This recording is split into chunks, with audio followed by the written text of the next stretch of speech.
Class 8 chapter 2 microorganisms friend and foe में आपका स्वागत है। इस वीडियो के एंड होते होते आप माइक्रो ऑर्गेनिजम्स के आधे एक्सपर्ट हो जाएंगे और माइक्रो ऑर्गेनिजम्स की एक सॉलिड अंडरस्टैंडिंग आपको हो जाएगी। ये वीडियो थोड़ा लंबा है पर मज़ा आएगा, ये मेरी आपको गारंटी है, सच्ची वाली गारंटी। ढेर सारे फ़ोटोज़ और सुंदर से बैकग्राउंड म्यूज़िक के साथ इस चैप्टर की कहानी को हम समझेंगे कि ये माइक्रो ऑर्गेनिजम्स चीज़ क्या है, ये सब क्या होते हैं, कैसे होते हैं, कहाँ से आए, क्या खाते हैं, नुकसान क्यों करते हैं, इनसे दारू, दही और दवाइयाँ कैसे बनाई जाती हैं और बहुत कुछ। हम एक एक करके 5 तरह के माइक्रो ऑर्गेनिज्म की दुनिया में चलेंगे और आराम से आसान शब्दों में इनके बारे में समझेंगे। फिर इन्हें समझने के बाद ये कैसे हमारे लिए फ्रेंड का काम करते हैं वो समझेंगे और कैसे दुश्मनी करते हैं ये भी समझेंगे। और इतना समझने के बाद समझेंगे इनसे होने वाली कुछ बीमारियों के बारे में, इनकी ताकत को समझेंगे। और इस वीडियो के एंड में इस चैप्टर की एक्सरसाइजेस भी आपको मिल जाएंगी। अगर आपके मन में कोई सवाल आए या कुछ शेयर करना हो तो आप कमेंट सेक्शन में लिख सकते हैं। आइए इस चैप्टर को शुरू करते हैं। माइक्रो मतलब छोटा, स्मॉल से भी छोटा, और ऑर्गेनिजम्स मतलब जीव। तो माइक्रो ऑर्गेनिज्म मतलब बहुत छोटे जीव, फ्रेंड मतलब दोस्त, मदद करने वाले, और फो मतलब दुश्मन, नुकसान पहुंचाने वाले। तो ये छोटे जीव हमारी मदद करते हैं और हमें नुकसान भी पहुंचाते हैं। और इस चैप्टर में इन्हीं नन्हे दोस्तों और दुश्मनों के बारे में पढ़ेंगे।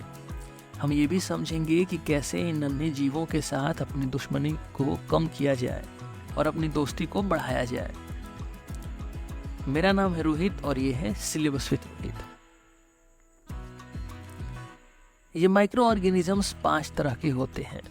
इन माइक्रो ऑर्गेनिजम्स को 5 ग्रुप्स में बांटा जा सकता है और ये 5 ग्रुप्स के नाम हैं वायरस, एल्गी, बैक्टीरिया, प्रोटोजोआ और फंगी। इनके बारे में हम एक एक करके ठीक से समझेंगे। इन 5 तरह के माइक्रो ऑर्गेनिजम्स को याद रखने के लिए याद रखिए वायरस और बैक्टीरिया पुराने फो। वायरस और बैक्टीरिया पुराने फो मतलब वायरस और बैक्टीरिया पुराने दुश्मन। दुश्मन को इंग्लिश में फो कहा जाता है।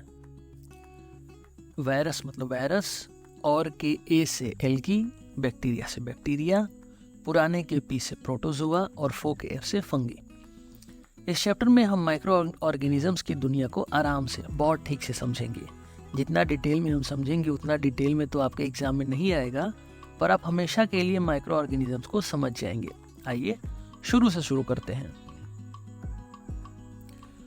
माइक्रो ऑर्गेनिजम्स की कहानी बहुत पुरानी है। 14 बिलियन ईयर्स पहले हमारी दुनिया की शुरुआत हुई और करीब 4.5 बिलियन ईयर्स पहले हमारी अर्थ बनी। जब अर्थ बनी तो अर्थ पे लाइफ नहीं थी, अर्थ पे कुछ भी लिविंग नहीं था। फिर हमारे समुद्रों में कुछ अजीब सा हुआ और कुछ केमिकल्स एक दूसरे से मिलकर जिंदा हो गए।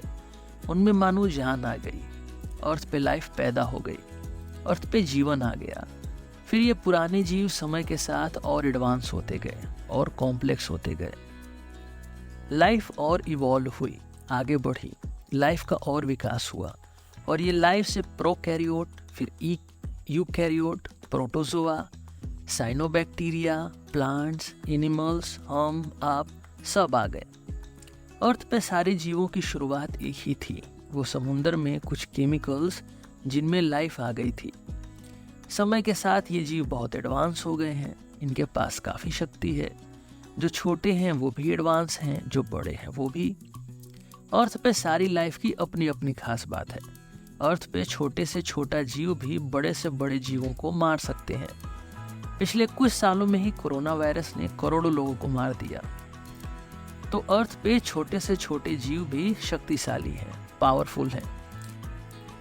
ये जो शुरू के जीव थे जो अर्थ पे हमसे बिलियन सालों पहले आए, वो थे वायरसेस, बैक्टीरिया, प्रोटोजोआ, फंगी और एल्गी। ये जीव छोटे भी हैं, इसलिए इन्हें माइक्रो कहा जाता है। माइक्रो मतलब छोटा और ऑर्गेनिजम्स मतलब जीव। तो अर्थ के छोटे जीव हमारे माइक्रो ऑर्गेनिजम्स हैं। जैसे सारे प्लांट्स एक जैसे नहीं होते हैं, सारे एनिमल्स एक जैसे नहीं होते हैं, सारी मछलियाँ एक जैसी नहीं होती हैं, ठीक वैसे ही ये वायरसेस भी बहुत तरह के होते हैं। एल्गी, बैक्टीरिया, प्रोटोजोआ और फंगी, ये सब बहुत तरह के होते हैं।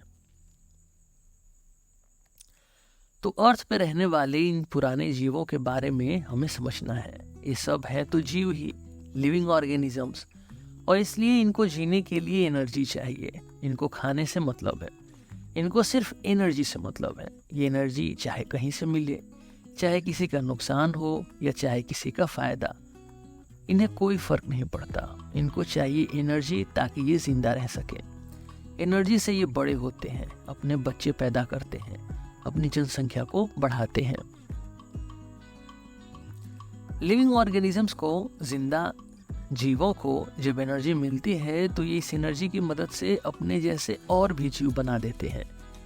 ये वायरस है, कोरोना से जो ह्यूमंस के अंदर विश्व भर में तबाही आई थी, वो ऐसे ही वायरसेस के कारण ही थी। वायरस ने ही हंगामा खड़ा किया था। हमारे शरीर की एनर्जी का इस्तेमाल करके ये अपने जैसे और वायरस बना रहे थे। इनके लिए एनर्जी ही मेन है। अर्थ पे भी एनर्जी की ही तो फाइट है लिविंग ऑर्गेनिजम्स के अंदर। सब चाहते हैं कि ज्यादा से ज्यादा एनर्जी को पकड़ लें। ये माइक्रो ऑर्गेनिजम्स भी एनर्जी के हिसाब से काम करते हैं। जहाँ एनर्जी मिलेगी वहाँ काम करते हैं। कहीं कहीं इनसे हमें फ़ायदा होता है, जैसे दूध है, मिल्क, और मिल्क में एक तरह का बैक्टीरिया को डाल देने से ये मिल्क में मौजूद एनर्जी में से थोड़ी सी एनर्जी का यूज़ करके इन्हें दही में बना देते हैं। दूध जब दही बन जाता है तो हमारे शरीर के लिए फ़ायदा करता है, ज़्यादा फ़ायदा करता है। बैक्टीरिया की वजह से दही को पचा पाना आसान हो जाता है। हमारी अर्थ पे ये बैक्टीरिया भी बहुत तरह के होते हैं। ये प्रोटोजोआ है, ये पानी में रहते हैं। ये छाते जैसे दिखने वाले हैं फंगस, इन्हें हम फफूंद भी कहते हैं। मशरूम भी फंगस है, बड़ा फंगस। ये बहुत छोटे भी होते हैं, इनसे दांत, खाज और खुजली भी होती है। ये हरे रंग वाले हैं एल्गी, और एल्गी बाकी के माइक्रो ऑर्गेनिज्म से थोड़े अलग होते हैं। ये फोटोसिंथेसिस से ये फोटोसिंथेसिस करके सनलाइट से अपना खाना बना लेते हैं। इन्हें काई भी कहा जाता है। ये आपको तालाबों या जहाँ पानी कुछ महीनों तक इकट्ठा हो जाता है वहाँ आपको देखने को मिलेंगे।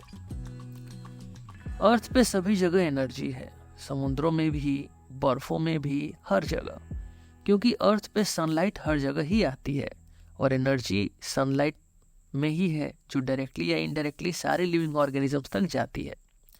सन is the ultimate source of energy. ये माइक्रो ऑर्गेनिजम्स ज़्यादातर बहुत छोटे होते हैं और इनको हम नेकेड आई से नहीं देख सकते हैं। नेकेड आई मतलब बिना किसी उपकरण के यूज़ करके। हम इन्हें अपनी आंखों से नहीं देख सकते हैं। इन्हें देखने के लिए हमें इलेक्ट्रॉन माइक्रोस्कोप चाहिए। ये बहुत छोटे होते हैं। हम ढेर सारी रंगीन फोटोज़ की मदद से इनको देखेंगे। इन 5 माइक्रो ऑर्गेनिजम्स की जो बनावट है उनमें से वायरस की बनावट अलग है। वायरस के अलावा सबके पास अपने घर होते हैं जिन्हें सेल्स कहा जाता है। हमारे अंदर भी सेल्स हैं, हम भी सेल्स से मिलकर बने हैं। सारे लिविंग ऑर्गेनिज्म सेल से मिलकर बने हैं। सेल्स घर जैसे हैं जिनके पास अपनी एनर्जी होती है, केमिकल्स बनाने वाली जगहें होती है, बड़े होने की ताकत होती है। इनके अपने डिफेंस सिस्टम भी होते हैं। वायरस के अलावा सब सेल से मिलकर बने हैं। सबके पास अपने अपने सेल हैं। वायरस के पास सेल नहीं होते हैं। वायरस के पास अपने घर नहीं होते हैं। ये फकीर जैसे हैं।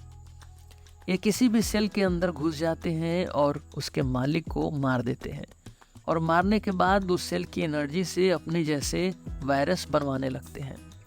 वायरसेस सेल को हाईजैक कर लेते हैं और सेल्स की एनर्जी से अपने जैसे और भी वायरस बनाने लगते हैं।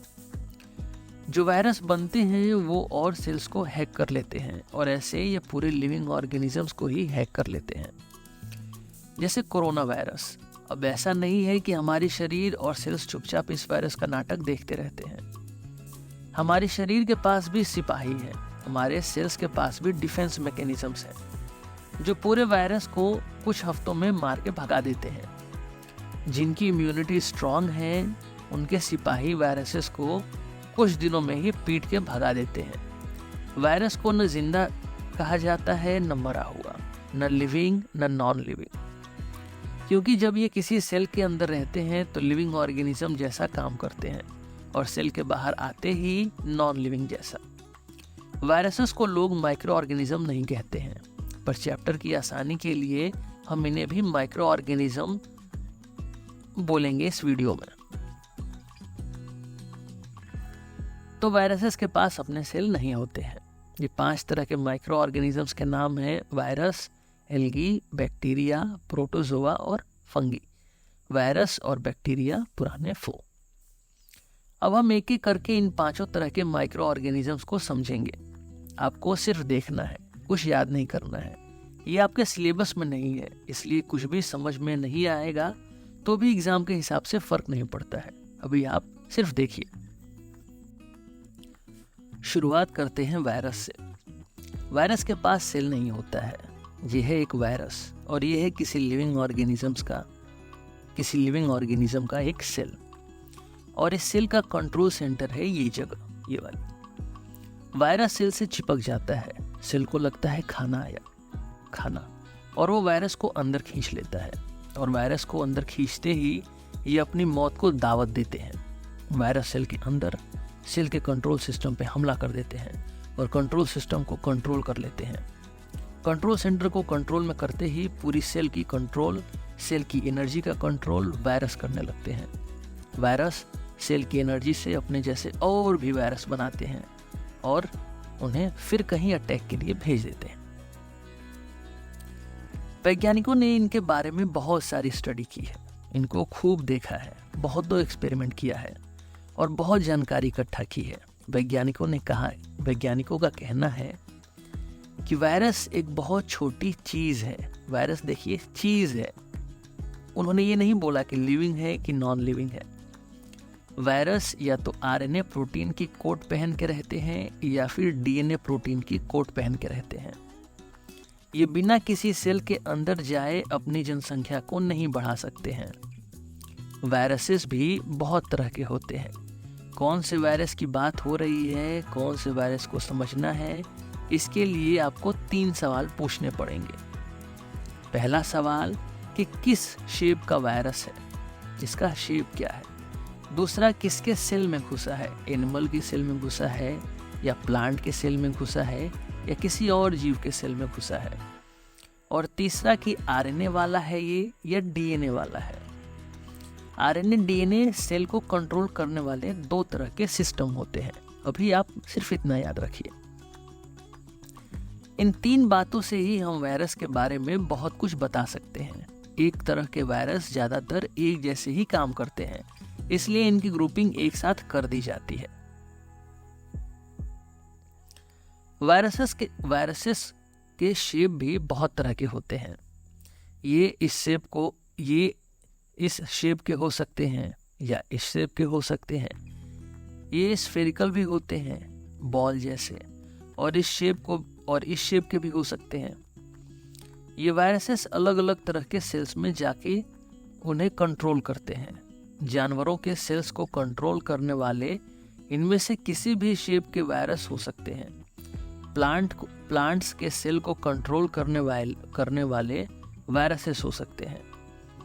प्लांट सेल को कंट्रोल करने वाले वायरसेस ज्यादातर इस शेप के होते हैं। बैक्टीरिया भी सेल वाले जीव हैं और ये बदमाश वायरसेस बैक्टीरिया के सेल्स को भी नहीं छोड़ते हैं। शेप और सेल के बाद है कि इनके अंदर प्रोटीन पहने आरएनए है कि डीएनए। आरएनए डीएनए को कोड कहा जाता है। ये कोड हैं जिन सेल्स के अंदर जाते हैं उस सेल्स को कंट्रोल करते हैं इन कोड्स की मदद से। ये कुछ वायरसेस की रंगीन फोटोज देख लीजिए। ये रंगीन होते नहीं हैं, पर अलग अलग पार्ट्स को अलग रंग से कलर कर देने से इनका ढांचा समझने में आसानी होती है। ये कोरोना वायरस है। वैज्ञानिकों को इलेक्ट्रॉन माइक्रोस्कोप से फोटोज ऐसी दिखती हैं वायरसेस की। हमारी पूरी शरीर भी सेल से मिलकर बनी है और वायरसेस सेल्स में हर जगह जा सकते हैं और इस वजह से हमारी शरीर में कई तरह से ये हमला कर देते हैं। Brain, eyes, chest, heart, lung, liver, skin, हर जगह वायरसेस के रोग हमें हो सकते हैं। ये है हमारा एक सेल और इन्हीं सेल्स में वायरस अटैक करके इनकी एनर्जी से अपने जैसे और भी वायरस बनाने लगते हैं। वायरसेस से लड़ने के लिए हमारे सेल्स के पास भी एक सेना होती है जो इनसे लड़के इनको सेल से बाहर भगा देती है। अगर इम्यूनिटी आपकी स्ट्रांग है तो आपके सेल्स की सेना स्ट्रांग है और आपके सेल्स को ये वायरस जल्दी कंट्रोल नहीं कर पाएंगे। वायरस से लड़ने का एक और तरीका वैज्ञानिकों ने ढूंढ के निकाला है जिसे वैक्सीन्स कहा जाता है। छोटे बच्चों को पोलियो पिलाया जाता है, कोरोना वायरस से बचने के लिए वैक्सीन भी लगाई गई लोगों को। ये सब वैक्सीन्स के एग्जाम्पल्स हैं। वायरस को सेल से कौन निकाल सकता है? वायरस को सेल से सेल की इम्यूनिटी यानी सेल की सेना ही निकाल सकती है। जब वैक्सीन हमारे शरीर में जाती है तो असल में वैक्सीन में भी वायरस ही होते हैं, कमजोर वायरस या कभी कभी वायरस से मिलते जुलती कोई चीज। ये असली वाले वायरस के जैसे होते हैं जिससे हमें सेल को बचाना है, लेकिन ये मरे हुए वायरस होते हैं। ये बहुत कमज़ोर वायरस होते हैं। जब ये सेल्स में जाते हैं तो सेल के अंदर की सेना इन मरे कमज़ोर वायरसेस पे प्रैक्टिस कर लेती है। प्रैक्टिस करके सेल्स समझ जाते हैं कि अगर बाद में ऐसी कोई भी चीज़ सेल्स में आई तो उसके साथ कैसे निपटना है, और सेल्स हमारे प्रिपेयर हो जाते हैं। सेल्स प्रिपेयर हो गए मतलब हमारी शरीर ही प्रिपेयर हो गई, तैयार हो गई लड़ाई के लिए। आओ, जो वैक्सीन लगती है, चाहे पोलियो की हो या कोरोना की हो, तो लोग कुछ दिन के लिए बीमार हो जाते हैं क्योंकि हमारे सेल्स लड़ने की प्रैक्टिस करते हैं और हमें फीवर हो जाता है। लेकिन जब बाद में जब असली वायरस आता है तो लोगों की डेथ नहीं होती है, लोगों को ज़्यादा नुकसान नहीं होता है। इसके साथ हमने वायरस को समझ लिया। अब बैक्टीरिया के बारे में समझते हैं। बैक्टीरिया सारे जीवों में से सबसे पुराने हैं।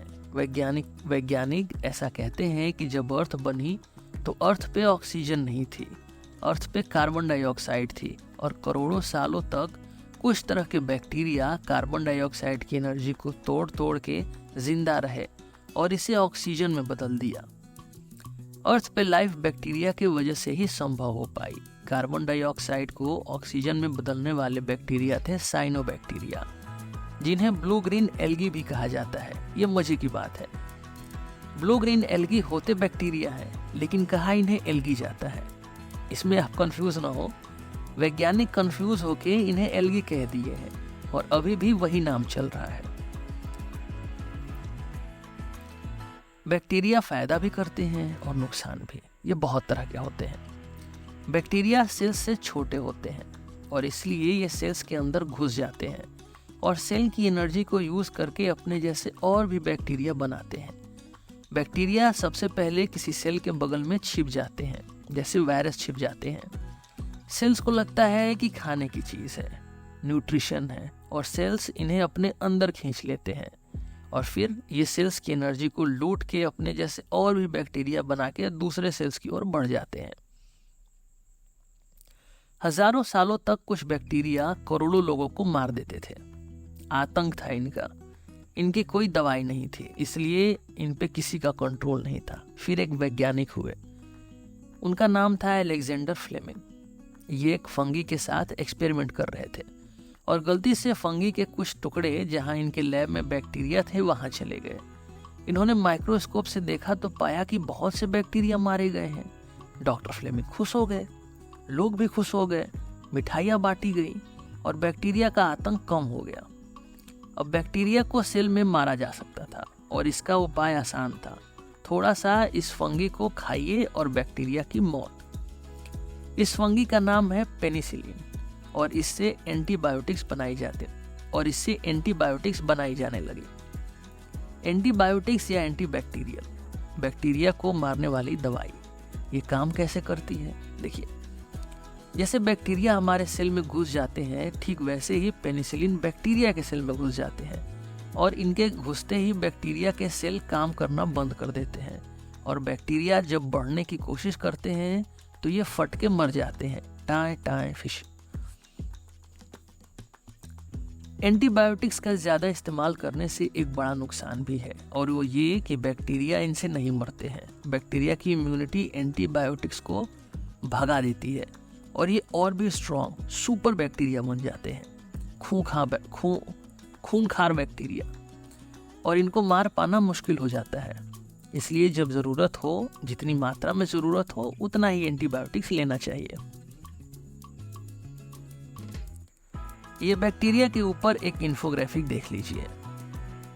अगर आपको ये पूरी स्लाइड ही चाहिए तो कमेंट सेक्शन में बताइएगा। एक काम करते हैं, 100 लाइक्स जिन जिन वीडियोस की हो जाएंगी उनके PDF नोट्स की लिंक कमेंट सेक्शन में मैं डाल दूंगा। 100 लाइक्स। बैक्टीरिया को भी इनके शेप के हिसाब से अलग अलग नामों से जाना जाता है। ये एक HD इन्फोग्राफिक देख लीजिए। जो गोल वाले बैक्टीरिया होते हैं उन्हें कोकाई कहा जाता है, COCCI। ये सब कोकाई बैक्टीरिया हैं, अलग अलग तरह के गोल गोल शेप्स से मिलके बने हैं। ये बैक्टीरिया रॉड शेप के होते हैं, उन्हें बेसिली कहा जाता है। ये सब बेसिली बैक्टीरियाज के फोटोज हैं।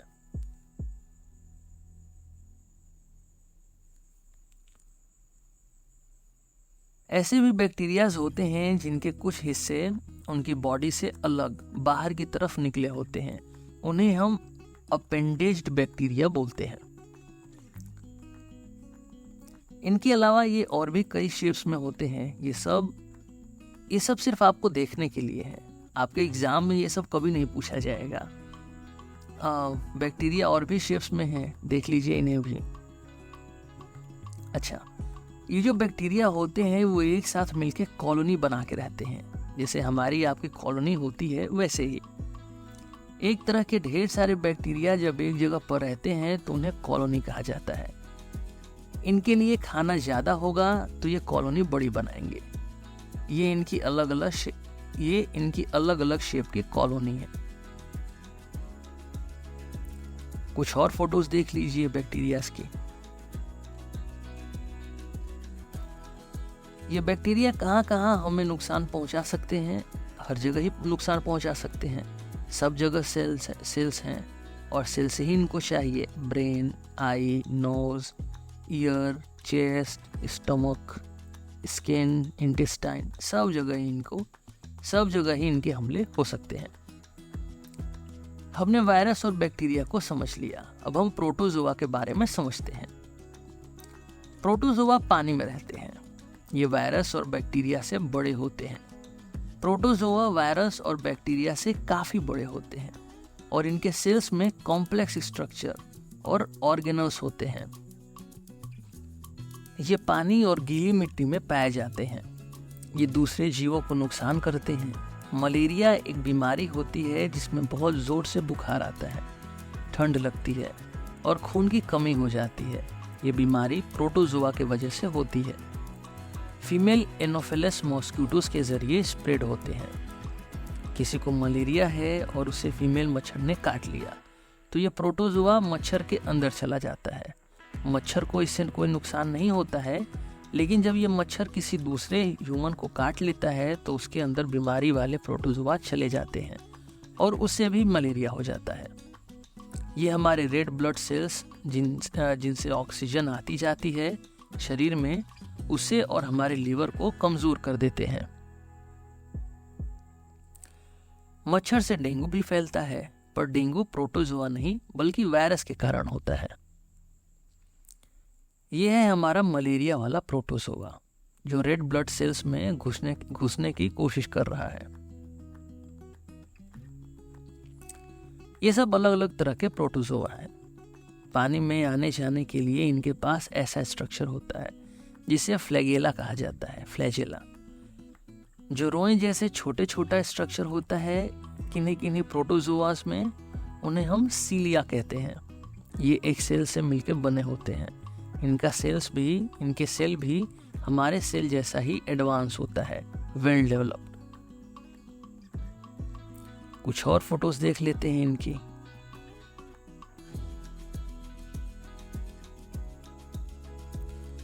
ये भी कई तरह के बीमारियों से हमें नुकसान पहुंचाते हैं। सेंट्रल नर्वस सिस्टम, हमारा दिमाग, ब्लड, लिवर, इंटेस्टाइन और स्किन। 3 ग्रुप हमने समझ लिए, वायरस, बैक्टीरिया और प्रोटोजोआ। अगली बारी है फंगी की। फंगी का स्ट्रक्चर, फंगी का ढांचा बाकी माइक्रो ऑर्गेनिज्म से थोड़ा अलग है। ये कई सेल्स को मिला के भी बने हो सकते हैं और कुछ एक सेल्स के भी होते हैं, जैसे ब्रेड बनाने वाले ईस्ट एक सेल का होता है और मशरूम बहुत से सेल से मिलकर बना होता है। मशरूम भी एक फंगी है। वायरस के सेल नहीं होते, बैक्टीरिया के कच्चे सेल होते हैं, सिंपल। बैक्टीरिया एक सेल का होता है, प्रोटोजोआ भी एक सेल के होते हैं। प्रोटोजोआ का जो सेल जो है वो कॉम्प्लेक्स और एडवांस होता है और फंगी के सेल भी एडवांस होते हैं। फंगी के काम करने का तरीका आसान। इनकी जड़ें होती हैं जिन्हें माइसीलियम कहा जाता है। ये जड़ों से न्यूट्रिएंट्स यानी काम की चीज़ों को सोखती हैं और इनके ऊपर इनकी फ्रूटिंग बॉडी होती है जहाँ से इनके बीज निकलते हैं। इनके बीज को स्पोर्स कहा जाता है। नीचे से न्यूट्रिएंट्स को खींच के ये ढेर सारे स्पोर्स बनाते हैं। स्पोर्स यानी इनके बीज हवा में चारों ओर उड़ने लगते हैं और जहाँ गिरते हैं वहाँ पे फिर से निकल आते हैं। मशरूम भी फंगी है। इसकी भी रूट्स होती हैं, माइसीलियम। कहीं भी इनको न्यूट्रिएंट्स मिल जाता है तो ये निकल आते हैं। ये सनलाइट से खाना नहीं बनाते हैं, इसलिए इन्हें सनलाइट की ज़रूरत नहीं होती है। कुछ फंगी को हम खाते हैं और कुछ फंगी हमें खाते हैं। ज़्यादातर स्किन इन्फेक्शन हमारे फंगी की वजह से होते हैं। दांत, खाज, खुजली, ये सब फंगी के इन्फेक्शंस हैं। कुछ और फोटोज देख लेते हैं इनकी। ये अलग अलग तरह के भी होते हैं। ब्रेड या दूसरी खानों की चीज़ों को कई दिनों तक खुला छोड़ देने पर ये सफ़ेद हो जाता है। इनमें फफूंद लग जाती है। फफूंद फंगी को ही कहते हैं। डेड एंड डिकेड यानी सड़ी गली चीज़ों पर ये ज़्यादा निकलते हैं क्योंकि इनमें खाना होता है, एनर्जी, और इस एनर्जी का यूज़ करके ये बड़े होते हैं। फंगी खतरनाक भी होते हैं। कुछ तरह की फंगी कीड़ों, जानवरों और ह्यूमंस को भी मार देती है। ये खाने वाले फंगी हैं मशरूम्स। अब बचा हमारा एल्गी। एल्गी एक क्रांतिकारी जीव है। क्रांतिकारी इसलिए क्योंकि इसे किसी दूसरे जीवों को सहारा नहीं चाहिए होता है। ये सूरज की रोशनी से अपने लिए एनर्जी हार्वेस्ट कर लेते हैं। ये अपना खाना सूरज की रोशनी से बना लेते हैं, जैसे प्लांट्स बनाते हैं, और इसलिए एल्गी हरे होते हैं, ग्रीन। ये भी बहुत तरह के होते हैं। एल्गी को तोड़ के कहीं और फेंक देंगे तो ये वहां भी ग्रो कर जाएंगे।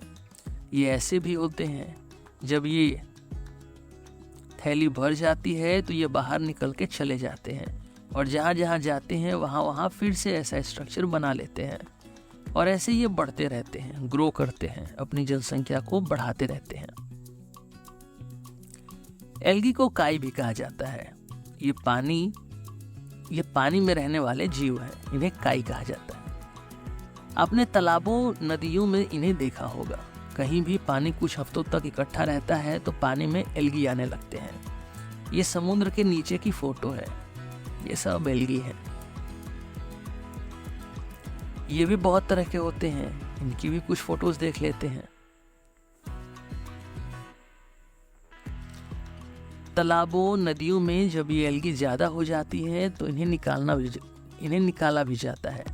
मछलियाँ एल्गी को खाती हैं। ये कुछ और फोटोज देख लीजिए एल्गी की।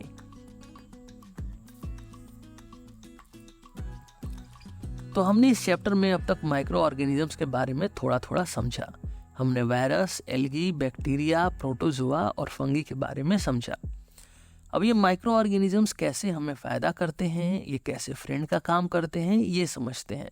उसके बाद ये कैसे हमें नुकसान पहुंचाते हैं, ये भी समझेंगे।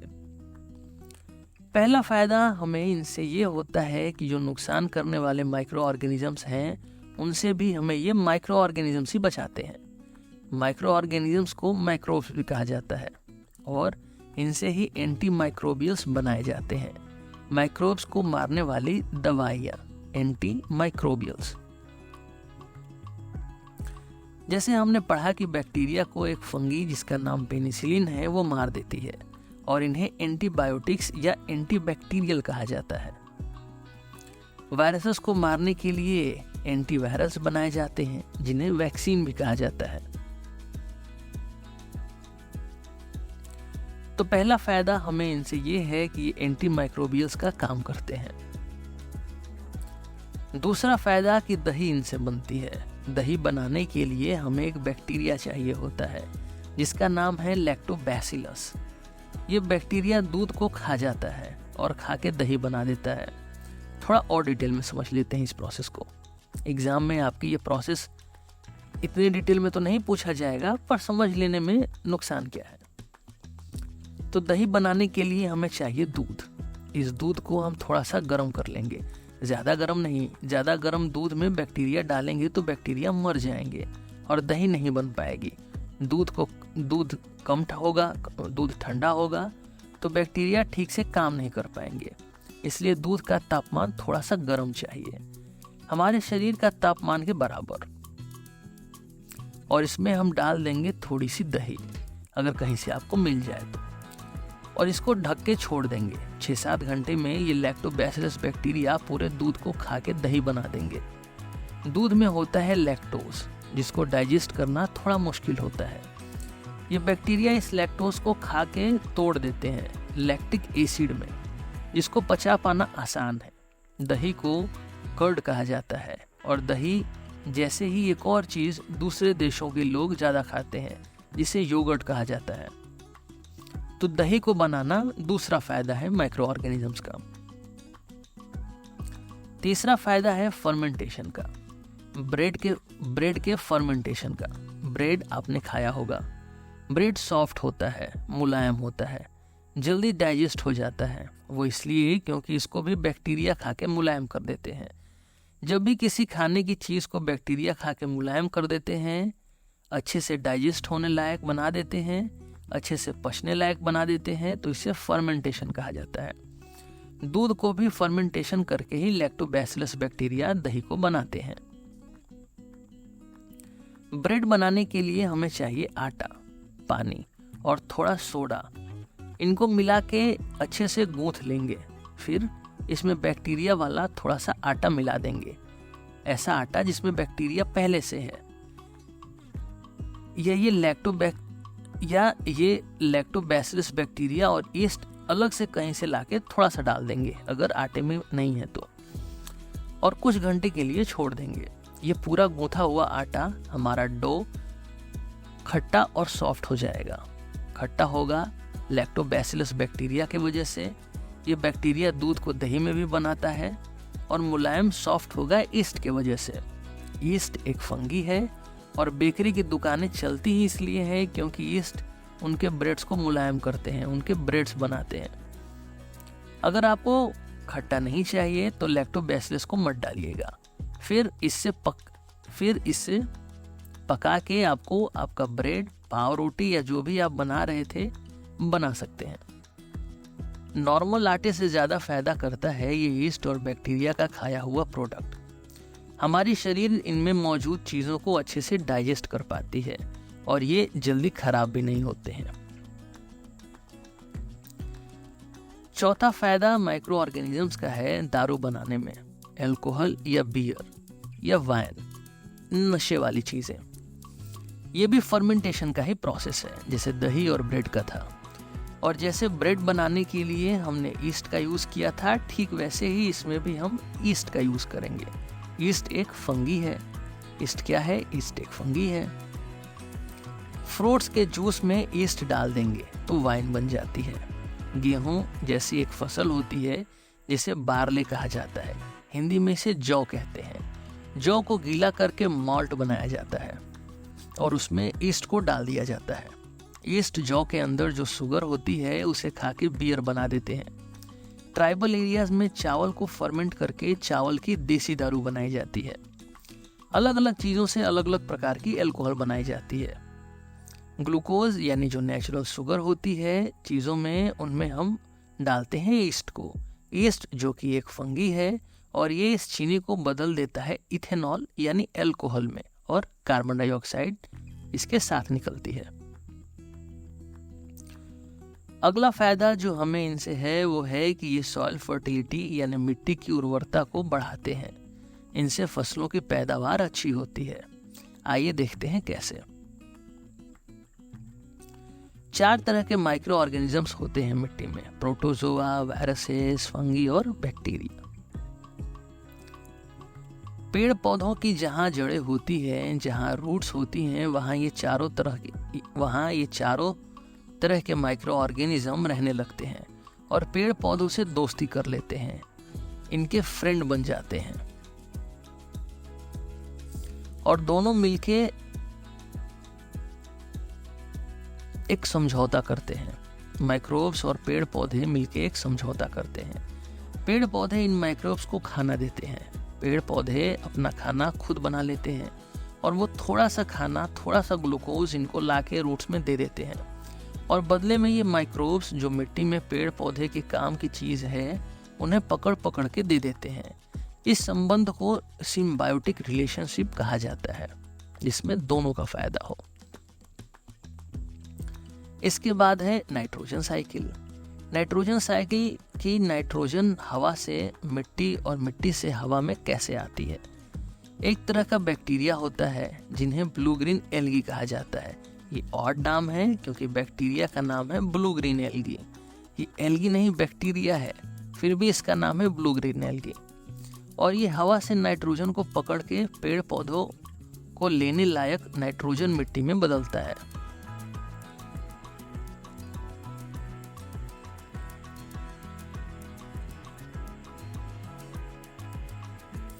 हवा में तो बहुत नाइट्रोजन है, 78%, लेकिन अफसोस की बात कि पेड़ पौधे इन्हें डायरेक्टली नहीं ले पाते हैं।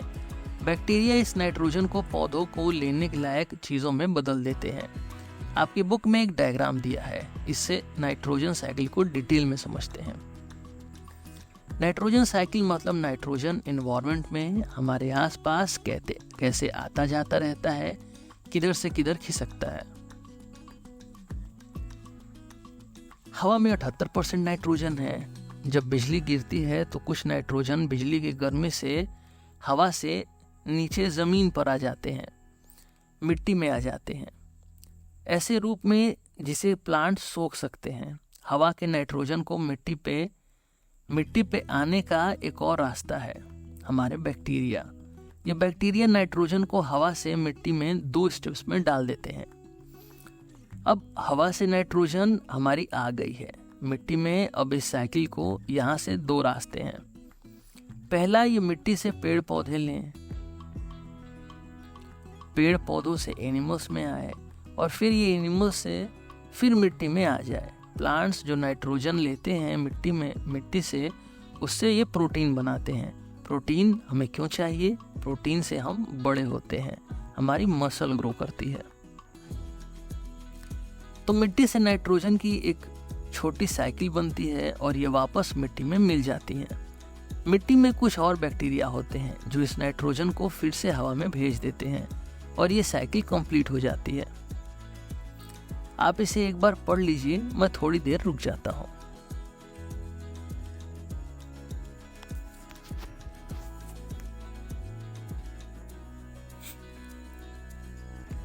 अगली काम की चीज़ जो ये बैक्टीरिया करते हैं वो है डिकम्पोजिशन। कंपोजिशन मतलब बनाना, और इस कंपोजिशन के आगे लगा है डी कंपोजिशन मतलब तोड़ना। पेड़ पौधे, जानवर सब कुछ सनलाइट की एनर्जी को यूज़ करके डायरेक्टली या इनडायरेक्टली बड़े हो जाते हैं। पेड़ पौधे मिट्टी से भी बहुत कुछ सोखते हैं और इनसे एनिमल्स, जब ये मर जाते हैं, जब पेड़ पौधे या एनिमल्स काम करना बंद कर देते हैं, तो माइक्रो ऑर्गेनिजम्स इनको तोड़ के इनकी एनर्जी को खा जाते हैं और इनको मिट्टी में मिला देते हैं। इस प्रोसेस को डिकम्पोजिशन कहा जाता है और माइक्रो ऑर्गेनिजम्स डिकम्पोजिशन प्रोसेस को करते हैं, इसलिए इन्हें डिकम्पोजर्स कहा जाता है। हमने माइक्रो ऑर्गेनिजम्स की दोस्ती को तो समझ लिया, अब इनकी दुश्मनी भी देख लेते हैं, कैसे कैसे ये नुकसान पहुंचाते हैं हमें। फो मतलब दुश्मन, नुकसान पहुंचाने वाले। माइक्रो ऑर्गेनिज्म सबको नुकसान पहुंचा सकते हैं, ये एक दूसरे को भी नुकसान पहुंचाते रहते हैं। इनको खाने से मतलब होता है एनर्जी से, अपने से। किसी को फायदा हो नुकसान हो, इनको कोई मतलब नहीं। हम माइक्रो ऑर्गेनिजम्स की दुश्मनी की कुछ बातें एनिमल्स और प्लांट्स के लिए ही देखेंगे। एनिमल्स में भी हम ह्यूमंस यानी अपने तक ही सीमित रखेंगे। ये जो नुकसान करने वाले माइक्रो ऑर्गेनिजम्स हैं उन्हें हम पैथोजन कहते हैं। पैथोजन शब्द ग्रीक भाषा से आया है। ये दो ग्रीक शब्दों से मिलकर बना है, पैथोस जिसका मतलब होता है रोग या दुखी, और जीनस जिसका मतलब होता है उत्पत्ति या जन्म देने वाला। इस तरह पैथोजन का अर्थ है ऐसे जीव, ऐसा जीव या वस्तु जो बीमारी उत्पन्न करते हैं। माइक्रो ऑर्गेनिज्म से बीमारियां 3 तरीके से फैलती हैं। पहला है कम्युनिकेबल डिजीजेस, यानी कि वो बीमारियां जो एक आदमी से दूसरे आदमी तक फैल जाती हैं, हवा की मदद से, हाथ मिलाने से, साथ में खाने से, कीड़ों से या जानवरों के माध्यम से। एक आदमी के अंदर पैथोजन रहते हैं और जब कोई दूसरा आदमी इनके पास आता है तो ये हल्के होते हैं पैथोजन्स, इसलिए दूसरे आदमी तक भी पहुंच जाते हैं। वायरस और बैक्टीरिया वाली ज़्यादातर बीमारियां कम्युनिकेबल डिजीजेस होती हैं। दूसरा तरीका है बीमारियों के फैलने का कैरियर्स। कैरियर्स मतलब वो कीड़े मकोड़े या जानवर जो खुद तो बीमार नहीं होते हैं उस बीमारी से, लेकिन उनके जरिए बीमारी फैलती है। जैसे मलेरिया जो मच्छर के काटने से फैलती है। मच्छर को मलेरिया नहीं होता है, लेकिन मच्छर से मलेरिया फैलता है। ये खाना खा रहे हैं और एक मक्खी कहीं से किसी पैथोजन को लेके आई है और इनके खाने पे बैठ गई। पैथोजन मक्खी के पैरों पे था, इसलिए खाने पे बैठते ही खाने पे चला गया। इन्होंने खाना खाया और ये पैथोजन इनके शरीर में चला गया और ये भाई साहब बीमार, और ये मच्छर से मलेरिया। बीमारी का जो तीसरा तरीका है वो है फूड पॉइजनिंग। पॉइजनिंग मतलब जहर, नुकसान करने वाला, और फूड मतलब खाना। तो फूड पॉइजनिंग में हमारा खाना जहर बन जाता है। फूड में पैथोजन्स आ जाते हैं। जब खाना कई दिन पुराना हो जाता है या कहीं से कोई पैथोजन्स खाने में आके मिल जाते हैं तो खाना खराब हो जाता है और खाने से हम बीमार हो जाते हैं। फूड पॉइजनिंग से बचने के लिए हम कुछ तरीकों का इस्तेमाल करते हैं जिससे फूड प्रिजर्वेशन कहा जाता है। फूड प्रिजर्वेशन मतलब खानों को बचा के रखना ताकि इनमें पैथोजन्स ना लग जाएं और खाना जल्दी खराब ना हो। फूड प्रिजर्वेशन के खाने को पैथोजन से बचाने के 2 रास्ते हैं, एक केमिकल और दूसरा फिजिकल।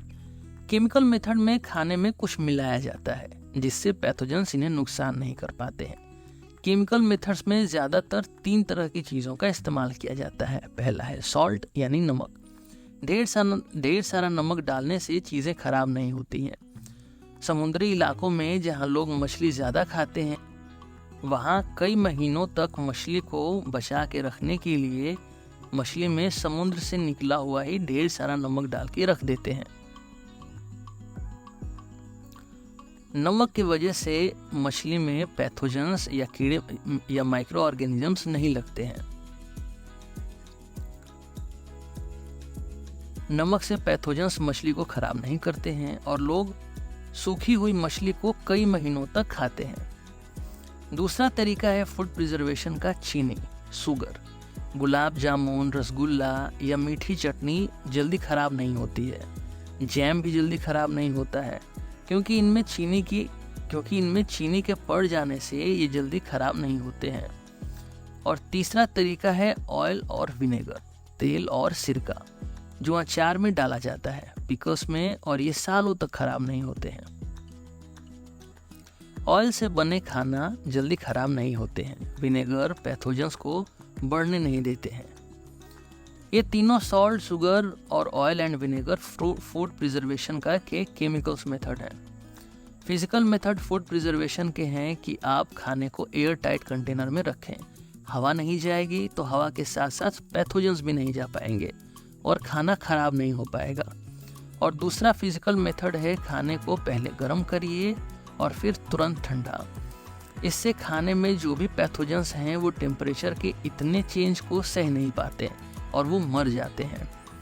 पैकेट में जो दूध आता है आपके यहाँ, उसे इसी मेथड से सुरक्षित करके पैक करके बेचा जाता है। इस मेथड को पैस्चुराइजेशन कहा जाता है। तो बीमारियां 3 तरीके से फैलती हैं। Communicable diseases spread by carrier और फूड पॉइजनिंग। अब हम एक एक करके कुछ बीमारियों के बारे में पढ़ेंगे जो ह्यूमंस और प्लांट्स में होती हैं। Common diseases caused by micro organisms. आपके चैप्टर में ये 2 टेबल दी हैं। ह्यूमंस में होने वाली कुछ बीमारियों की लिस्ट है और कुछ प्लांट्स की।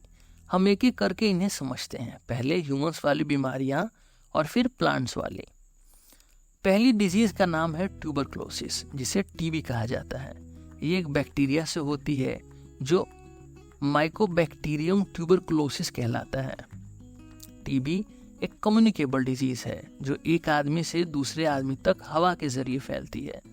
जब कोई इन्फेक्टेड व्यक्ति खांसता, छींकता या बात करता है तो उसके मुंह से निकलने वाले ड्रॉपलेट्स, बूंदे, उनकी थूक टीबी के बैक्टीरिया होते हैं।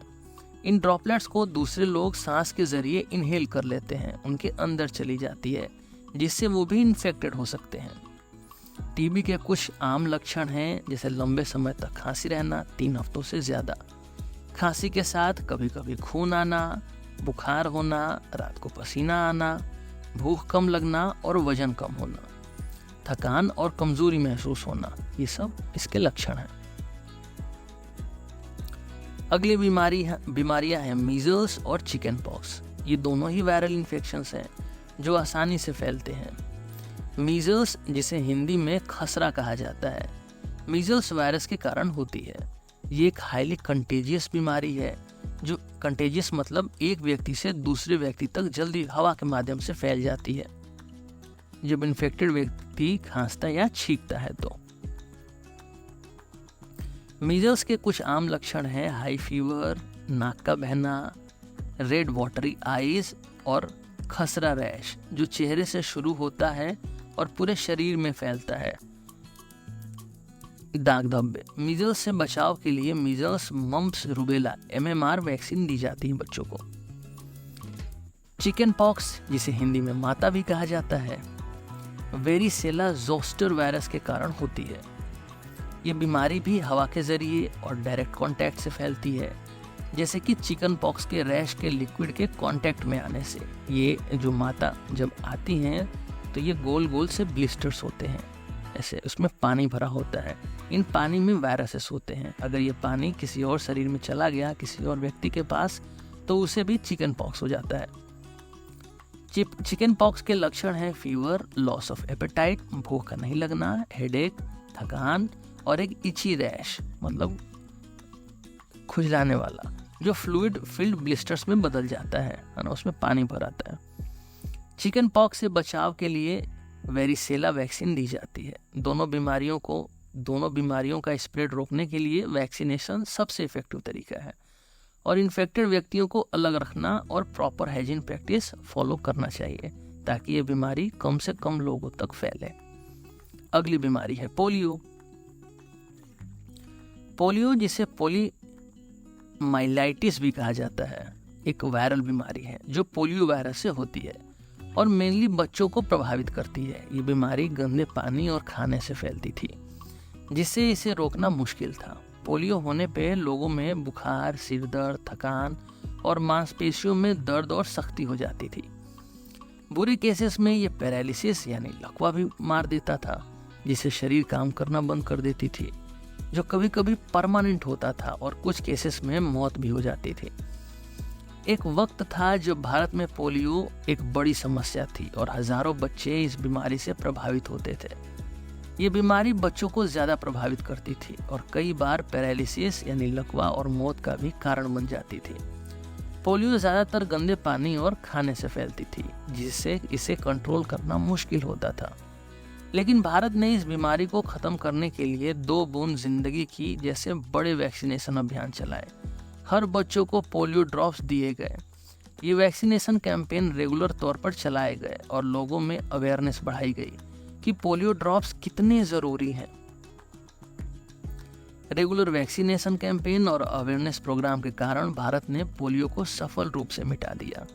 मास वैक्सीनेशन एफर्ट्स जैसे घर घर जाके छोटे बच्चों को पोलियो पिलाना, पोलियो रविवार के माध्यम से लाखों बच्चों को पोलियो पिलाना, है ना, इन प्रयासों के कारण भारत ने पोलियो को पूरी तरह से ख़त्म कर दिया। और 2014 में WHO यानी वर्ल्ड हेल्थ ऑर्गेनाइजेशन ने भारत को कहा कि आप पोलियो मुक्त हैं, आप चिंता न करिए, अभी कोई वायरस नहीं है इधर। अगली बीमारी है कॉलरा। कॉलरा को हिंदी में हैजा भी कहा जाता है। ये बैक्टीरिया के वजह से होती है। विब्रियो कॉलरा बैक्टीरिया की वजह से ये बीमारी होती है। जब प्रदूषित पानी और खाना जिनमें ये बैक्टीरिया होता है हमारे पेट में जाते हैं तो हमें ये बीमारी हो जाती है। कॉलरा में डायरिया हो जाता है, उल्टी होती है, दस्त हो जाती है और शरीर में पानी की कमी हो जाती है। इसके बाद है टाइफाइड। टाइफाइड बुखार एक बीमारी है जो सैल्मोनेला टाइफी नामक बैक्टीरिया के इन्फेक्शन की वजह से होती है। सैल्मोनेला टाइफी बैक्टीरिया जब शरीर में जाता है तो टाइफाइड हो जाता है। ये बीमारी गंदे पानी और खाने की वजह से होती है। टाइफाइड में बुखार, सिर दर्द, पेट दर्द, उल्टी और दस्त होता है। इसमें भूख कम लगती है और थकान भी ज़्यादा होती है। टाइफाइड के इलाज के लिए एंटीबायोटिक्स का इस्तेमाल होता है। बचाव के लिए साफ पानी पीना, साफ और स्वच्छ भोजन खाना और स्वच्छता का ध्यान रखना जरूरी है। फिर है बीमारी हेपेटाइटिस ए। हेपेटाइटिस ए एक वायरल इन्फेक्शन है, एक वायरल बीमारी है जो वायरस से होती है। इस वायरस का नाम जिससे बीमारी होती है वो है हेपेटाइटिस ए वायरस, HAV। ये बीमारी गंदे पानी में खाने के थ्रू फैलती है और ये आमतौर पर कंटामिनेटेड खाने या पानी से होती है, प्रदूषित। हेपेटाइटिस ए में लीवर में सूजन और दर्द होता है, बुखार आता है, थकान महसूस होती है और कभी कभी पीलिया यानी जॉन्डिस हो सकता है। इस बीमारी से बचने के लिए साफ और सुरक्षित पानी पीना चाहिए, गंदे खाने से बचना चाहिए जिसमें ये वायरस हो सकते हैं। वैक्सीनेशन से इस बीमारी को रोका जा सकता है। अगली बीमारी है मलेरिया। मलेरिया एक प्रकार की मॉस्किटो बॉर्न बीमारी है जो फीमेल एनोफेलस मॉस्किटो यानी मच्छर के काटने से होती है। ये मच्छर कैरियर है, यानी ये इस बीमारी वाले प्रोटोजोआ को लेके घूमता है। जब ये मच्छर हमें काट लेता है तो उसके थूक में एक प्रोटोजोआ होता है जिसे प्लाज्मोडियम कहते हैं। ये प्लाज्मोडियम हमारे शरीर में घुस के हमारे रेड ब्लड सेल्स में और लीवर में चला जाता है। प्लाज्मोडियम हमारे शरीर में चला जाता है तो कुछ दिन में मलेरिया के लक्षण दिखने लगते हैं। ये लक्षण बुखार, थकान, सर दर्द, पेट दर्द और शरीर में कपकपी के रूप में हो सकते हैं। फीवर भी आता है मलेरिया के रोगियों को। मलेरिया से बचने के लिए मच्छरों से बचना जरूरी है। इसके लिए मॉस्किटो रिपेलेंट्स का इस्तेमाल करना चाहिए और रात में मॉस्किटो नेट्स यानी मच्छरदानी का उपयोग करना चाहिए। यह प्लाज्मोडियम प्रोटोजोआ जिसकी वजह से मलेरिया फैलता है। एक आदमी को मलेरिया है और उसे काटने के बाद मच्छर अगर दूसरे आदमी को काट देता है तो उसे भी मलेरिया हो जाता है। हमने ह्यूमंस में होने वाली कुछ कॉमन डिजीजेस के बारे में समझ लिया। अब प्लांट्स में होने वाले रोगों में से 3 तरह के रोगों को पढ़ लेते हैं जो माइक्रो ऑर्गेनिजम्स के वजह से होते हैं। पहला है सिट्रस कैंकर। सिट्रस कैंकर एक ऐसा रोग है जो बैक्टीरिया से होता है। इस बैक्टीरिया का नाम है ज़ैंथोमोनास सिट्रे। ये रोग ज़्यादातर सिट्रस पौधे, जो खट्टे पौधे होते हैं, उनको प्रभावित करता है, जैसे कि नींबू, मौसम्बी और खीनो। सिट्रस कैंकर के लक्षण में पौधों पर छाले, ऐसे धब्बे और पत्तों का गिरना शामिल है। ये रोग पौधों को बढ़ने से भी रोक सकता है और फलों की क्वालिटी को खराब करता है। ये बैक्टीरिया है जिसकी वजह से ये रोग होता है। अगली पौधों की बीमारी का नाम है rust of wheat. Rust of wheat एक गेहूं व्हीट की फसल का रोग है जो फंगस के कारण होता है। पुसीनिया ट्रिटिसिना फंगस के कारण होता है जो गेहूं की पत्तियों पर रंग बिरंगे धब्बे बनाता है। ये जो फोटो में आप देख रहे हैं। इसके अलावा गेहूं की पौधों पर पीलिया या जर्द रंग के दाने भी दिखाई देने लगते हैं इस रोग में। ये रोग गेहूं की फसल को नुकसान पहुंचाता है और इससे पैदावार कम होती है। और लास्ट डिजीज का नाम है येलो वेन मोज़ैक ऑफ भिंडी। येलो वेन मोज़ैक भिंडी का रोग एक वायरस के कारण होता है जो कि एक जेमिनी वायरस होता है। ये वायरसेस के अलग अलग नाम है, आपको याद नहीं करना है। इस वायरस का फैलाव व्हाइट फ्लाई, ये सफ़ेद छोटी सी जो व्हाइट फ्लाई है, इसका नाम है बिम्सिया टबासी, के माध्यम से होता है। ये छोटी सी व्हाइट फ्लाई वायरस को लेके घूमती है और इसके जरिए भिंडी के पौधों से दूसरे भिंडी के पौधों तक ये फैलता है। ये रोग भिंडी, जिसे ओकरा भी कहा जाता है, के पौधों में पत्ती की नसों, यानी जिसे वेन्स कहा जाता है, उसको पीला कर देता है और फिर धीरे धीरे पूरी पत्ती पीली पड़ जाती है। इस रोग के कारण भिंडी की पैदावार में काफ़ी कमी आ जाती है और फल भी खराब हो जाते हैं। इसके साथ आपका chapter 2 microorganisms friend and foe खत्म हुआ। 100 लाइक्स होने पे आपको ये पूरी स्लाइड कमेंट सेक्शन में मिल जाएगी। इस चैप्टर में हमने पढ़ा कि माइक्रो ऑर्गेनिजम्स 5 तरह के होते हैं और इन्हें आप वायरस और बैक्टीरिया पुराने फो से याद रख सकते हैं। वायरस, एल्गी, बैक्टीरिया, प्रोटोजुआ और फंगी। हमने इनके बारे में एक एक करके थोड़ी बहुत समझ बनाई। फिर ये हमें नुकसान कैसे करते हैं और फ़ायदा कैसे करते हैं ये भी समझा, ढेर सारे एग्जाम्पल्स और फोटो के साथ। फिर हमने ह्यूमंस और प्लांट्स में इनसे होने वाली कुछ बीमारियों के बारे में भी समझा। आइए अब इस चैप्टर के क्वेश्चन आंसर्स को भी देख लेते हैं। पहला क्वेश्चन है फिल इन द ब्लैंक्स, मतलब खाली जगह हमें भरना है। A, microorganisms can be seen with the help of a dash. Microorganisms को किसकी मदद से देखा जा सकता है? माइक्रोस्कोप की मदद से, क्योंकि ये बहुत छोटे होते हैं और नेकेड आई से नहीं दिखते हैं। हम इन्हें अपनी आंखों से नहीं देख सकते हैं। आप देख के ट्राई करिए, देखिए आप देख सकते हैं क्या? नहीं देख सकते हैं। बी है blue green algae fix dash directly from air and enhance fertility of soil. Blue green algae क्या फिक्स करता है? नाइट्रोजन। नाइट्रोजन को डायरेक्टली ये हवा से मिट्टी में मिला देता है। Alcohol is produced with the help of dash. Alcohol किसकी मदद से बनाई जाती है? एल्कोहल बनाई जाती है एक फंगी की मदद से जिसका नाम होता है ईस्ट, और इस प्रोसेस को कहा जाता है फर्मेंटेशन। ये देखिए यहाँ पे फोटो में आप देख सकते हैं, पर अभी यहाँ आपको लिखना है सिर्फ yeast. Alcohol is produced with the help of yeast, YEAST। D है cholera is caused by bacteria. ये एक बैक्टीरिया से होता है। ये आपको जो बैक्टीरिया दिख रहा है यही है आपका, जिससे ये होता है विब्रियो कॉलराई। दूसरा क्वेश्चन है आपको टिक द करेक्ट आंसर, जो इसमें सही है आपको टिक करना है। East is used in the production of east. किसके प्रोड्यूस करने के लिए हमें लगता है? ऑक्सीजन तो नहीं लगता भाई, हाइड्रोक्लोरिक एसिड का भी नहीं लगता है, शुगर का भी नहीं लगता है, कोल का होता है। हमने पढ़ा इसके बारे में। ये इसका प्रोसेस है। यहाँ पे ये जो आपको दिख रहा है ये ईस्ट है। यहाँ से आप फ्रूट्स डालिए, बार्ले डालिए और ये आपका इधर इथेनॉल, बियर, वाइन इधर आपको बना देगा। ये बी पार्ट है इसका। The following is an antibiotic. इनमें से कौन सा एंटीबायोटिक है? अब देखिए सोडियम बाइकार्बोनेट आपका सोडा होता है, खाने वाला सोडा, तो ये एंटीबायोटिक नहीं है। एल्कोहल भी आपका एंटीबायोटिक नहीं है। ये ईस्ट आपका एंटीबायोटिक नहीं है।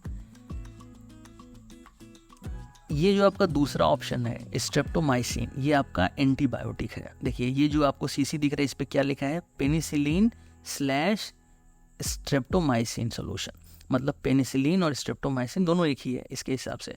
और हमने पढ़ा कि पेनिसिलिन ये जो आपको दिख रहा है फंगी जो डॉक्टर अलेक्जेंडर फ्लेमिंग ने खोजा था जिससे बैक्टीरिया मारे गए थे, वो ये है पेनिसिलिन। तो ये दोनों क्या हैं, एंटीबायोटिक हैं। तो आप पेनिसिलिन बोलिए या स्ट्रेप्टोमाइसिन बोलिए, बात एक ही है।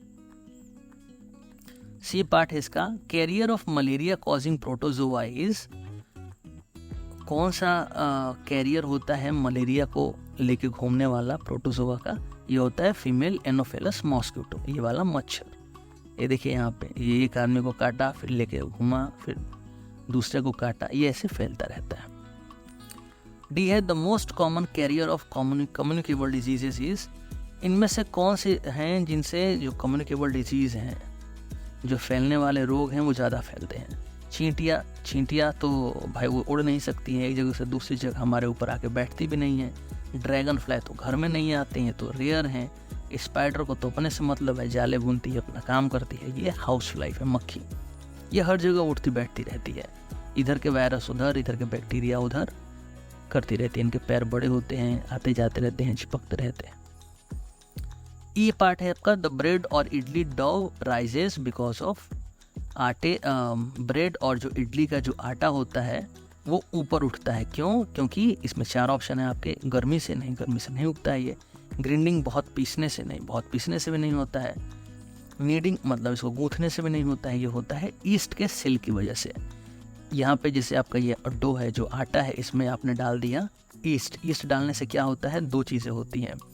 पहला, फर्मेंटेशन जब प्रोसेस होता है तो इसमें जो ग्लूकोज होता है वो कन्वर्ट होता है आपका इथेनॉल में, और दूसरा क्या होता है कि इसमें आपका कार्बन डाइऑक्साइड रिलीज होता है। कार्बन डाइऑक्साइड रिलीज होने से ये ऊपर उठते हैं, फैलते हैं, सॉफ्ट होते हैं। एफ है the process of conversion of sugar into alcohol is called, चीनी को अल्कोहल में बदलने के प्रोसेस को क्या कहा जाता है, फर्मेंटेशन कहा जाता है। ये तो आसान है, नहीं इसमें ये आपका फ्रूट है, ये क्या है आपका ग्लूकोज ही तो है, बार्ली ये भी आपका ग्लूकोज है। ग्लूकोज को यहाँ पे फर्मेंटेशन हो रहा है ईस्ट की मदद से, और इधर आपके अल्कोहल में अलग अलग तरह की अल्कोहल बन रही हैं, इसे हम बोलते हैं फर्मेंटेशन प्रोसेस। अभी मैच द फॉलोइंग है, match the organisms in column A with their action in column B, जो करते हैं जो हैं वो ए में है, क्या करते हैं वो बी में है। हम एक एक करके इनमें देख लेते हैं। पहला है बैक्टीरिया। बैक्टीरिया क्या करता है, बैक्टीरिया करता है हमारे, इसमें से हम ढूंढेंगे causing cholera, bacteria cholera, bacteria से हमारा कॉलरा होता है। दूसरा है हमारा राइजोबियम। राइजोबियम क्या करता है, ये नाइट्रोजन फिक्स करता है, पहला वाला ऑप्शन है। लैक्टोबैसिलस बैक्टीरिया दही वाला है, देखिए ढूंढिए, बी पे आपको मिलेगा सेटिंग ऑफ कर्ड। उसके बाद ईस्ट आपका फर्मेंटेशन है, बेकिंग ऑफ ब्रेड, ये आपका ऑप्शन मिल जाएगा। प्रोटोजोआ क्या करता है, मलेरिया वाला है, लिखेंगे ढूंढेंगे कॉजिंग मलेरिया, डी ऑप्शन। फिर है वायरस। वायरस क्या करता है, वायरस से एड्स होता है। और एंटीबॉडीज, इसका कोई ऑप्शन मेरे को इधर नहीं दिख रहा है, इसलिए मैंने इसको छोड़ दिया। चौथा क्वेश्चन है आपका, can micro organisms B seen with the naked eye, क्या हम इनको अपनी खुली आंखों से देख सकते हैं? If not how can they be seen, अगर नहीं तो कैसे देखा जा सकता है? हम इनको अपनी आंखों से नहीं देख सकते हैं तो लिखेंगे नो। फिर लिखेंगे कैसे देखा जा सकता है, बताना पड़ेगा, क्वेश्चन में है। Microorganisms can be seen using microscopes, microscope से इसको देखा जा सकता है, कैसे? लिखेंगे microorganisms can be seen using microscopes which magnify their image to a visible size. जो माइक्रो ऑर्गेनिजम्स की जो फोटो है वो माइक्रोस्कोप जूम कर देते हैं और ताकि हमें दिख सके, हम इन्हें देख पाते हैं। पांचवा है, what are the major groups of microorganisms, इनके कौन कौन से बड़े ग्रुप हैं? वायरस, एल्गी, बैक्टीरिया, प्रोटोजोआ और फंगी। और याद करने का तरीका हमने देखा, वायरस और बैक्टीरिया पुराने form. Question number 6, name the micro organisms which can fix atmospheric nitrogen in the soil. ऐसे माइक्रो ऑर्गेनिजम्स का नाम बताइए जो हवा की जो नाइट्रोजन है उसको मिट्टी में पहुंचा देते हैं। तो इसका आंसर है कि the micro organisms which can fix atmospheric nitrogen in the soil include bacteria, ये कौन कौन सी चीज़ें हैं? ये बैक्टीरिया हैं। बैक्टीरिया अलग अलग के हैं, जैसे कि राइजोबियम जो जड़ों में होता है दाल वगैरह की, अजोटोबैक्टर और साइनोबैक्टीरिया जिसे ब्लू ग्रीन एल्गी भी कहा जाता है। आप सीधे ये 3 नाम लिख सकते हैं, राइजोबियम, अजोटोबैक्टर और साइनोबैक्टीरिया यानी ब्लू ग्रीन एल्गी। या तीनों में से कुछ भी नाम आपको याद रहेगा आप लिख देंगे तो भी सही आंसर है मेरे हिसाब से। 7वां है write 10 lines on the usefulness of microorganisms in our lives. हमारी ज़िंदगी में माइक्रो ऑर्गेनिजम्स अच्छे हैं, इसकी 10 लाइन लिखी। अभी आपने इतना पढ़ा, आपको 10 लाइन लिखना है, ठीक है। मैंने लिखा है, आपको जो समझ में आए आप वो लिख सकते हैं। मैंने आपके रेफरेंस के लिए 10 पॉइंट लिख दिए हैं। आइए जल्दी इसको पढ़ लेते हैं। Microorganisms help make food like bread and curd. Bread और दही इनसे बनती है। They also clean up waste in nature, ये डिकम्पोजिशन करते हैं नेचर में, है ना। Some microorganisms make medicine to help us stay healthy. Antimicrobials, antibacterial, antibiotic, ये सब भी माइक्रो ऑर्गेनिजम्स ही बनाते हैं। चौथा है they make soil better for plants to grow. Nitrogen डालते हैं मिट्टी में, इसलिए मिट्टी अच्छी होती है। They make soil better for plants to grow. They help us understand and treat diseases. इनसे हमें बीमारियों को समझने में मिलता है कि ये बीमारी कौन सी है, हम इनकी पढ़ाई करते हैं और उसे ठीक करते हैं। 6th है they are used in the production of alcohol and vinegar. इसको हम सिरके और दारू बनाने में यूज करते हैं। 7वां है they are used to prepare vaccines for various diseases. इनसे हम वैक्सीन भी बनाते हैं जो वायरसेस होते हैं उनसे। 8वां है they can also break down sewage in treatment plants. अब सीवेज बहुत कचरा होता है, वो हम इनके लिए बहुत एनर्जी है। इस चैप्टर में तो हमने नहीं पढ़ा पर ये होता है। अब जब बैक्टीरिया वगैरह आप डाल देंगे सीवेज में जहाँ पे ये बहुत कचरा जमा रहता है घर का, तो ये उसको ठीक कर देते हैं, खा पी के एनर्जी तोड़ देते हैं। 9वां है सब micro organisms can make fuel and plastic. इनसे जैसे कि अगर ग्लूकोज को ये कन्वर्ट कर रहे हैं किसमें, एल्कोहल में। एल्कोहल क्या है हमारा, एल्कोहल अच्छा बर्न होता है, जलता है, इसलिए इसको हम यूज़ करते हैं फ्यूल में। शुगर केन में ग्लूकोज है, इसको हम फ्यूल में कन्वर्ट कर सकते हैं, इथेनॉल में। और इसको प्लास्टिक बनाने में भी कुछ माइक्रो ऑर्गेनिजम्स का यूज़ होता है। इसकी बात हम कभी बाद में फिर करेंगे। 10वां है inside our bodies they help with digestion and fighting germs. हमारे अंदर भी होते हैं माइक्रो ऑर्गेनिजम्स जो हमारे खाना पचाते हैं और कीटाणुओं से लड़ने में मदद करते हैं। 8वां है right a short paragraph on the harmful effects of micro organisms. अब नुकसान करने वाले माइक्रो ऑर्गेनिजम्स के ऊपर हमें एक छोटा सा पैराग्राफ लिखना है। लिखेंगे कि some microorganisms make us sick, कुछ हमें बीमार बनाते हैं। They cause diseases like flu, कोविड-19, जो भी बीमारियां आपको याद है वो आप लिख दीजिए। Others can spoil food and make us ill, बाकी के जो कुछ हैं वो खाना खराब कर सकते हैं, हमें बीमार बना सकते हैं। मोल्ड इज एन एग्जाम्पल, जैसे ब्रेड में जो फफूंद लगती है उसे मोल्ड कहा जाता है। इट कैन रूइन फूड, ये हमारा खाना खराब कर सकता है। Cholera, jaundice, ringworm, etc are some of the diseases caused by microorganisms. ठीक, अभी आपका लास्ट क्वेश्चन है आपके इस चैप्टर का, व्हाट आर एंटीबायोटिक्स। एंटीबायोटिक्स क्या है, what precautions must be taken while taking antibiotics, और क्या सावधानियां रखनी चाहिए एंटीबायोटिक्स को खाते समय। एंटीबायोटिक्स ज़्यादा खाएंगे तो जो बैक्टीरिया है वो आदी हो जाएगा, वो मरेगा ही नहीं, वो बोलेगा मैं तो समझ गया इसको, और वो और मजबूत हो जाएगा, सुपर बैक्टीरिया बन जाएगा, है ना। तो हम इसका पहले लिखेंगे कि व्हाट आर एंटीबायोटिक्स, ये वाला part. Antibiotics are medications used to treat bacterial infections by either killing the bacteria और इनहिबिटिंग देयर ग्रोथ। एंटीबायोटिक्स ऐसी दवाइयाँ हैं जो बैक्टीरिया के इन्फेक्शन को मारने के लिए या इसको रोकने के लिए काम आती हैं। Overuse and misuse of antibiotics can contribute to the development of antibiotic resistant bacteria। और ज़्यादा यूज़ करेंगे या ठीक से यूज़ नहीं करेंगे, कोर्स कंप्लीट नहीं करेंगे, तो एंटीबायोटिक रेजिस्टेंट बैक्टीरिया बन जाते हैं, सुपर बैक्टीरिया, जो बाद में इन एंटीबायोटिक से नहीं मरने वाले हैं। तो एंटीबायोटिक्स इन पे इनइफेक्टिव हो जाएगी। इसके साथ आपका ये चैप्टर ख़त्म हुआ। अगर आपको ये चैप्टर अच्छा लगा तो आप अपने दोस्तों के साथ भी शेयर कर सकते हैं। साइंस समझने और देखने के लिए धन्यवाद। Thank you.